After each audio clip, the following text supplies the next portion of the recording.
They have criticized the human rights record, the number of executions, for instance, haven't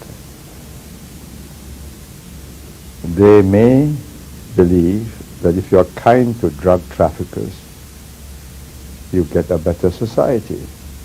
In America, they're changing their minds and they're sending people back to death row. In Singapore, before you land, their hostess or the steward will announce that there are very heavy penalties if you're found with more than a stated number of grams of certain prohibited drugs. And if you still come in with a few kilos of them, which will destroy hundreds, thousands of families, one death is too kind, because you're killing that family every day for years and years and years, that a daughter or a son is an addict. But the per capita rate of executions in Singapore is much higher than in the United States, Have you worked it out? according to Amnesty International. Have they worked it out Apparently. accurately? Per capita of what? Per capita of drug traffickers or per capita of population of Singapore? I am executing foreign drug traffickers. Let me tell you, the people who have been executed.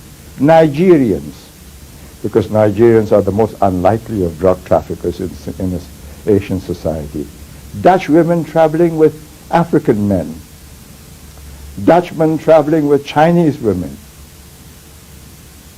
How do you calculate per capita? Per capita of Dutchmen entering Singapore, or per capita of Singaporeans as against Dutchmen? What's Amnesty talking about? Do they know what's happening? Do they ask themselves, what would happen if we send them all to prison for 5, 10 years, and we'll have to make more prisons because there'll be such an endless stream of them? And this is despite the death penalty. The rewards are so enormous that people are willing to risk it. And why not?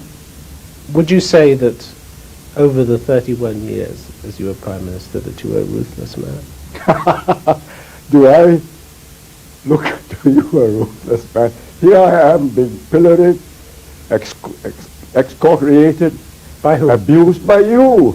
Merely asked questions, I thought. No, but every one of them is barbed and loaded, darts with a bit of arsenic in it.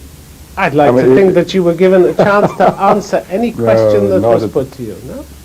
Oh, that's what I'm offering myself for, isn't it? But if I were a ruthless man, I would get you into a corner and say, now, let me ask you some questions. Why do you start with the assumption that your interviewee is always dumb and that you are smarter than him? Why do you assume that Asians are somehow unable to understand Western ways of life and that they would be so much better if they would become more like the West?